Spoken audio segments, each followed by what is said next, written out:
J'en profite pour vous rappeler, maintenant que chacun de nos intervenants est là, que vous pouvez poser des questions. Alors moi, je les récupère sur une tablette. Il y en a déjà quelques-unes ici, donc je vais les montrer. Donc je ne sais pas comment fonctionne l'application, mais j'imagine que ceux qui sont branchés dessus le savent. Donc n'hésitez pas à l'utiliser, ça permettra d'alimenter un petit peu la discussion. Moi, la première question que j'ai envie de demander à nos participants, c'est un petit peu, est-ce qu'il y a des choses qui vous font réagir dans la présentation des uns et des autres?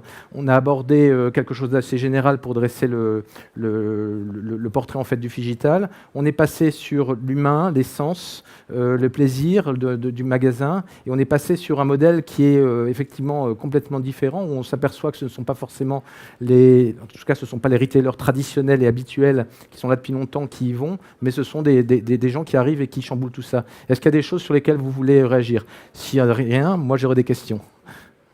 Allez-y. Non. Moi j'en ai une oui. Sur la partie Digital Brand Native. Digitally Native Vertical Brand. Excuse-moi, c'est compliqué. J'ai trouvé ça hyper intéressant, mais on me pose souvent la question, quand c'est plutôt des retailers ou des gens, des commerçants en fait, qui vont dans ce sens-là, qui vont vers Internet. On nous dit souvent qu'il faut absolument avoir le produit, et tout ce qui va autour, c'est-à-dire tous les médias qui vont autour de storytelling, d'explications, etc., perdent le client et que finalement on perd en taux de transformation, le fameux sacro-saint taux de transformation sur le site e-commerce. Je suppose que c'est déjà une question auquel tu as déjà été confronté. Oui. La question, c'est comment tu réponds à cette exigence d'avoir d'un côté la partie univers de marque qui est extrêmement développée et de l'autre, le fait que les produits doivent être absolument mis en avant pour aussi transformer les sites e-commerce en sites de vente. Alors, la proposition de valeur des DNVB, elle est simple, en fait. C'est donc souvent des marques, des marchés de niche avec un monoproduit. Du coup, c'est beaucoup plus simple parce que le produit, non seulement il est excellent, mais il a une proposition de valeur qui est unique. Si tu prends le produit Away, la valise Away par exemple, elle a été travaillée à la manière d'une start-up. C'est-à-dire, d'abord, on considère que le produit n'est jamais terminé. On considère toujours comme dans une start-up, comme votre iPhone, que c'est une version 1, 2 ou 3. Tu vois. Donc déjà, on va se servir des insights clients à la base pour créer le produit et ensuite pour l'améliorer au cours du temps. Pareil pour le service et pareil pour l'expérience client d'ailleurs. Une fois qu'on a dit ça, donc les gens savent pourquoi ils y vont. Ils y vont pour un excellent produit qu'on ne va pas trouver ailleurs et qu'on ne peut trouver que là. Ensuite, sur le digital, le travail est extrêmement difficile aujourd'hui. Quand les premières Digitally Natives sont nées, la concurrence n'était pas encore très féroce sur Facebook et Instagram. Mais aujourd'hui, des propositions équivalentes, on en a partout. Donc, l'essentiel pour une marque, pour moi, ça reste quand même d'émettre avec une proposition de valeur et une proposition de marque, un storytelling, comme tu le disais, extrêmement fort, et de se distinguer des autres grâce à l'histoire qu'il va raconter, et surtout aux notions et à la mission de sa marque, comment dire, c'est très important, je pense, pour pouvoir que le client vous trouve, d'accrocher un certain nombre de valeurs communes, un socle de valeurs communes. On ne peut pas parler à tout le monde sur le digital, alors il faut parler aux gens qui vous ressemblent, et on se ressemble par un certain nombre de valeurs. Ok. Est-ce qu'on peut dire que les DNVB, Digitally Native Vertical Brand, sont mieux armés que les marques traditionnelles, justement pour parler de tout ce storytelling? On a l'impression qu'elles ont plus l'habitude, parce que c'est natif à l'origine, et que des marques plus anciennes ont du mal à s'y mettre. Est-ce que c'est réel ou pas? Ce sont des marques médias, ce sont des marques qui naissent en marques médias, qui ne considèrent pas le site internet comme juste un e-shop, mais comme en fait un point de rencontre et un point d'animation de la marque. Et ça, c'est vraiment très très différent. Et c'est ça qui doit redescendre quand on va en physique, et ça permet de déterminer justement l'ensemble des activités de la marque en grande cohérence et en grande pertinence. Du coup, on ne va pas essayer de tâtonner en cherchant si en ajoutant une brique technologique ou un gadget technologique, on va rentrer dans l'histoire. On ne le rajoutera que si on en a vraiment besoin. Après aussi, il faut quand même le dire, c'est que le grand avantage quand on est en ligne, c'est qu'on connaît déjà très bien ses clients, on sait où ils sont. Donc déjà, quand on va ouvrir un point physique, on va faire de la triangulation algorithmique pour savoir où ils sont et pas se mettre encore dans une rue centrale en essayant de déterminer le passage possible. On sait où ils sont. On sait comment on va leur parler et on sait ce dont ils ont besoin, ce qui permet aussi d'avoir les assortiments qui sont identifiés sur le point de vente et de ne pas avoir tout l'inventaire. Je crois que c'est Ilham, oui. l'essentielle différence entre les digital natives et les commerces traditionnels, c'est que les digital natives ont déjà leurs clients qui les connaissent déjà en ligne et qui vont aller découvrir la marque, mais vraiment physiquement, dans les points de vente créés à cette escient. Et du coup, la problématique, c'est que les digital natives ne peuvent pas, peut-être pas, acquérir de nouveaux clients. Elle les acquiert via le contenu, justement. C'est tout le travail, en fait, de contenu pour ne pas avoir... Parce que ce sont quand même des business models frugaux. C'est des startups à la base, donc elles n'ont pas des budgets énormes de marketing. Et donc, c'est pour ça qu'elles travaillent aussi leur contenu, ce qui leur permet de faire en fait, du référencement naturel très fortement. C'est comme ça qu'elles se font connaître en ligne et pas en faisant de l'acquisition client. Je vous propose de regarder juste le petit dessin là, parce que ça peut faire une transition pour la question suivante. La question suivante, je vais la reprendre, elle a été posée aussi. Donc on voit le luxe à gauche et on va dire d'autres types de produits tout venant ou du bazar sur le côté droit. Il y a une question qui a été posée qui est comment l'approche Figital peut aider les boutiques de luxe quand le produit, l'expérience et le service doivent être uniques. Donc il y a ça pour le luxe. Et moi j'ai envie de la poser aussi pour le côté bazar. C'est-à-dire que quand on est...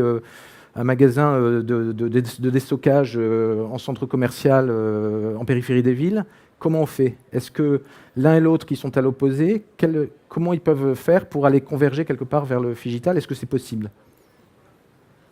Qui veut répondre? La question est compliquée. Oui, c'est tout à fait possible. Il y a plusieurs enseignes du luxe qui utilisent déjà le digital en point de vente. Je cite la boutique Karl Lagerfeld, par exemple, qui a utilisé les cabines d'essayage digitales et virtuelles. Cela contribue bien évidemment à avoir une expérience enrichie, à répondre à certains besoins de clients qui sont très digitaux dans leur approche. Par contre, ce que j'ai remarqué, moi, qui suis allée sur le terrain, c'est que la plupart des enseignes qui ont utilisé le Figital dans un premier temps ont dû l'abandonner en cours de route. Et ça, c'est très important à signaler. Pourquoi? Question de maturité? Alors, question de maturité, question aussi technique, parce que le dispositif est mis à disposition du client. Il y a des clients qui vont l'utiliser convenablement, d'autres pas. Et donc, pour exemple, j'ai contacté Carrefour qui a utilisé le robot humanoïde au sein de leur magasin. Elle m'a dit qu'il a passé 2 mois et puis après, il a été rapatrié au Japon. D'accord. C'est que voilà, l'expérience n'a pas été concluante. Et c'est ça aussi, il faut vraiment penser l'expérience Figital en fonction de l'objectif de l'enseigne. Est-ce que c'est quelque chose qui va apporter de la valeur ajoutée digital, ou alors c'est quelque chose qui va... contribuer à avoir une image de marque et c'est pas le fait d'être dans l'air du temps qui va avoir qui va permettre d'avoir un avantage compétitif par rapport aux autres concurrents. Ça rejoint un petit peu ce que disait Jean-Michel en introduction, c'est-à-dire qu'il faut recadrer, repositionner le digital pour que ça ait du sens par rapport à l'enseigne et la direction et la stratégie de l'enseigne. Oui. D'autres choses sur je reviens quand même sur je voudrais creuser un petit peu sur le côté justement ces enseignes qui sont des bazars, du déstockage, qui sont en centre commercial où finalement on sait comment ça se passe en centre commercial. Vous avez 1 ou 2 enseignes phares et puis vous avez les enseignes qui viennent se positionner là et qui n'ont pas forcément besoin d'aller connaître leur clientèle. Je me fais un peu l'avocat du diable, hein. Elles n'ont pas besoin de connaître leur clientèle puisque de toute façon les gens viennent faire leurs courses, ils vont y passer du temps et puis le flux il va se faire assez naturellement. Qu'est-ce que va venir faire le digital là-dedans? Est-ce que ça peut aider? Est-ce que c'est Déjà, c'est pas dit que ça dure très longtemps ce modèle-là. D'accord, ok. Pour commencer, on voit aux États-Unis, ça s'appelle l'Apocalypse Retail, un peu moins fortement en France, mais on voit quand même des fermetures de boutiques les unes après les autres, des fermetures physiques. Donc, est-ce que ce modèle est amené à perdurer? Est-ce qu'on va pas plus vers un mix, comme tu disais, physique et digital? C'est la vraie question aussi. Hein. Oui, effectivement, on revient sur la notion de création de valeur. Oui. Quand tu dis que les gens vont prendre leur voiture, aller dans des points de vente, récupérer des produits, les mettre dans leur coffre et repartir, c'est exactement l'expérience que tu viens de décrire, hein, en disant il y a juste un trafic naturel qui vient et les gens vont venir acheter un truc à pas cher, etc. Toute la question, c'est de savoir à un moment donné, comment est-ce que les enseignes vont quand même malgré tout fidéliser leurs clients. Comment ils vont apprendre quand même malgré tout à les connaître pour pouvoir leur proposer d'autres propositions de valeur par la suite. Ouais, là, le Figital peut être utile sur toutes ces notions de j'apprends à connaître mon client, déjà au moins je capte son adresse mail à minima ou son numéro de téléphone, et puis je lui propose des services, autre chose, etc. Et que ce soit sur des produits de luxe ou des produits à plus faible valeur ajoutée, je pense qu'à chaque fois, on peut proposer cette notion à minima de fidélisation à travers le digital, qui est ce qui va permettre de faire perdurer, peut-être. Oui, parce qu'on constate un vieillissement, un vieillissement des populations qui fréquentent ces endroits. Oui. Les usages de consommation sont en train de changer très considérablement. Donc, selon Dauphine, il y a l'âge moyen du client Auchan Carrefour, c'est quand même 58 ans. Donc on voit bien qu'il y a un vrai changement, une vraie mutation aussi, et qu'on est plus, Auchan bascule plus vers le Google Drive d'ailleurs pour justement suivre ses usages.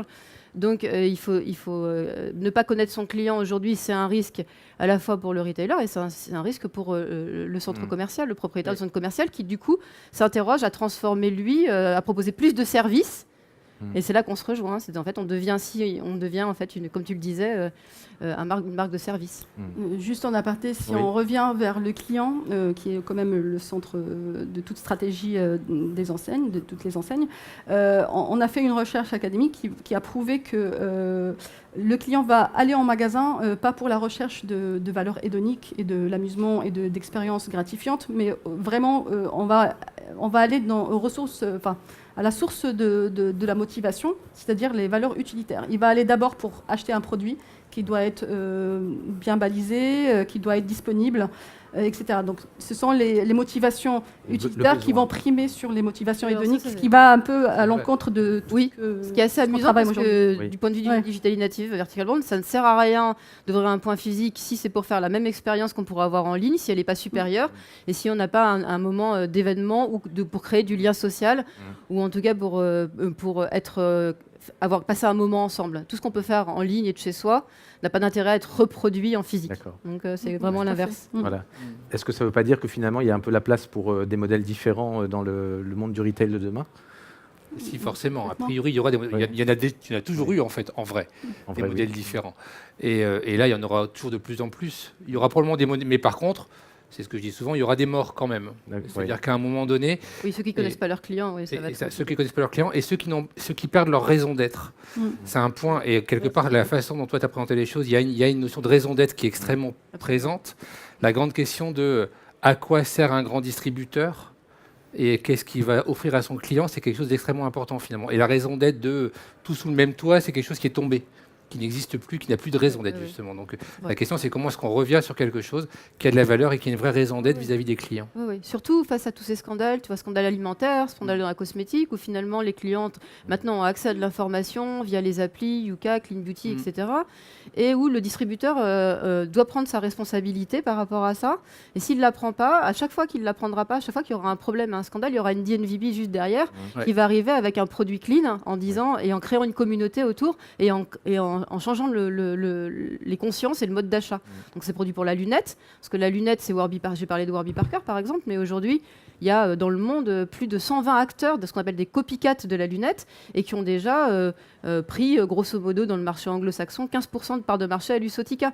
Et donc on aura des petits acteurs comme ça partout dans le monde du digital qui vont pouvoir arriver à prendre les avantages compétitifs des acteurs traditionnels qui ne connaissent pas leurs clients et qui ne font pas l'effort de plus de transparence, de plus de responsabilité sociétale et de partir de l'envie du client plutôt que de lui imposer un choix en lui faisant supporter le coût marketing en plus. Alors, puisqu'on est sur la consommation responsable, il y a une question aussi qui est arrivée sur ce sujet. Je vous la lis telle quelle. Le digital est-il compatible avec une autre tendance, celle du retour à une consommation responsable, notamment les circuits courts, la mise en avant du producteur, le locavore, l'écologie, etc. Vous y avez à moitié répondu. Est-ce que vous voulez compléter là-dessus ? Est-ce qu'en fait, il n'y a pas dans... Moi, je dirais qu'il le favorise même. Le favorise parce qu'en fait, le digital, c'est un outil formidable, ça permet de casser les barrières à l'entrée. Et aujourd'hui, n'importe quel entrepreneur qui a peu de moyens peut proposer un produit de grande qualité en circuit court sur Internet. Après, la grande question, c'est comment il va pouvoir effectivement faire connaître son produit, d'où l'intérêt d'avoir du storytelling et une mission très forte. Mais on voit émerger aujourd'hui énormément d'acteurs, digital natives ou autres, qui arrivent effectivement avec des contre-propositions très fortes grâce au digital. Je dirais aussi que le digital va contribuer aussi à favoriser et à amplifier la discussion et la relation avec la marque. Parce que maintenant, pour émettre un avis favorable ou défavorable suite à une expérience au magasin ou d'ailleurs sur un site internet, il n'y a plus de barrière. On ne passe pas par le service client ni par la plateforme téléphonique, etc. Mais on va directement exprimer notre satisfaction ou non sur les réseaux sociaux, et c'est le responsable ou le community manager qui va directement nous répondre. Donc là aussi, ça permet d'avoir une transparence dans les réponses et dans l'expression des besoins des clients. D'ailleurs, on l'a vu, tu pourras peut-être en parler plus du community manager de Decathlon il y a la semaine dernière à propos du voile de course. C'est intéressant de voir comment justement finalement Decathlon, qui avait des convictions très fortes, a retiré justement ce produit finalement suite à des plaintes de consommateurs. Tout à fait. Un dernier point sur la partie digitale et commerce circuit court pour des plus petits commerçants, pour des produits responsables. J'en ai tout petit peu parlé, il y a un problème de modèle économique, c'est-à-dire que le retour au circuit court, à des produits plus bio, etc., ça coûte plus cher.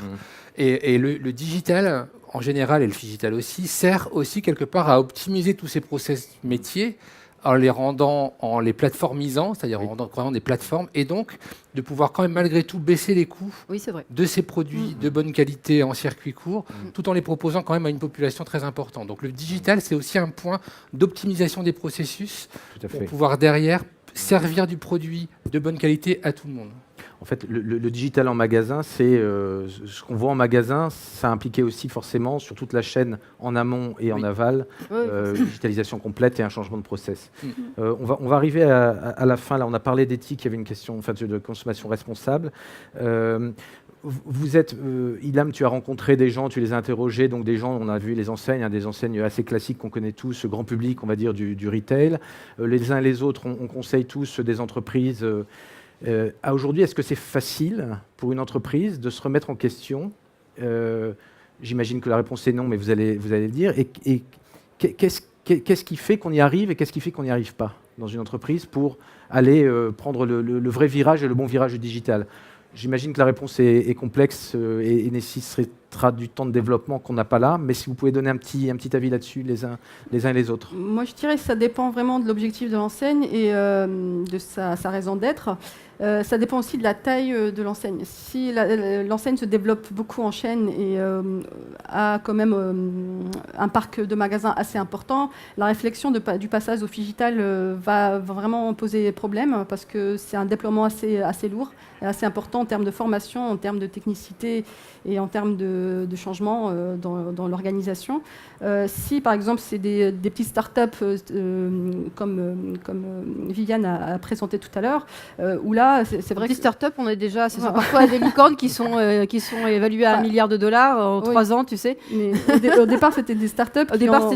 Qui ont quand même franchi le pas et pour lesquels ça a été relativement facile. Oui. Moi, je pense que c'est la chance que j'ai, c'est que quand les retailers traditionnels viennent me voir, c'est qu'en général, ils ont lu le livre et qu'ils ont déjà l'envie et la volonté du changement. Ça ne veut pas dire que ce soit plus facile. Les deux questions que je pose systématiquement, c'est quelle est votre mission? Et là, souvent, j'ai quand même des gros blancs. Et ça, c'est quand même terrible de ne plus savoir quelle est sa mission. Et la deuxième question que je pose, c'est est-ce que vous connaissez vos clients? Et là, si la réponse est « alors mon client, il a entre 20 et 35 ans, il est plutôt urbain et il a plutôt des dépenses comme ci et comme ça », je repose la question « mais est-ce que vous connaissez vos clients ?» Et là, il y a un gros blanc et on commence à checker très fort et à prendre conscience qu'effectivement, il y a un problème quand aujourd'hui, on ne connaît ni sa mission ni son client. Et donc, en fait, on vend, on ne sait pas quoi, à qui. C'est bon? Non, c'est bon, je suis 100% d'accord. On est raccord. Il va être là le moment de conclure. Moi, je voudrais juste conclure en vous disant, il y avait un article, je crois, qui est paru dans les Échos et Le Monde hier, où on parlait de Zara, qui a fait un gros effort sur la convergence justement entre le magasin et le digital. Je ne dis pas que c'est un exemple à suivre, parce que, comme on le disait tout à l'heure, il ne faut pas toujours suivre les exemples de ce que font les autres, mais c'est en tout cas intéressant éventuellement dans votre réflexion. Moi, je voudrais et Gucci aussi. Gucci est numéro 1 du luxe, parce qu'ils sont aujourd'hui à 40% de ventes sur leur e-commerce. Oui. Je voulais vous citer aussi, parce que ça fait écho à ce qu'on avait dit, une phrase que j'ai relevée il y a peu de temps d'un sociologue justement de la consommation qui s'appelle Vincent Chabot, qui dit les magasins sont aussi des espaces de définition de soi. Alors on ne va pas débattre là-dessus, mais je pense que ça rejoint aussi un petit peu des choses qu'on a vues à la fois dans le digital, dans ce que vous avez présenté les uns et les autres finalement, c'est le magasin traditionnel et le magasin DNVB, le lieu de définition de soi, je pense que c'est assez intéressant. Voilà. Je voudrais conclure en vous disant que le livre de Viviane, je crois que tu le dédicaces au stand du Furet du Nord. Je voudrais vous dire aussi que la prochaine séquence, elle va être à 13h15 si je ne m'abuse. Je crois, vérifiez sur vos guides, mais je crois que c'est ça. Et je voudrais surtout remercier Jean-Michel, Ilham et Viviane de leur participation et des informations qu'ils nous ont données. Et je voudrais vous remercier aussi de votre présence. Merci.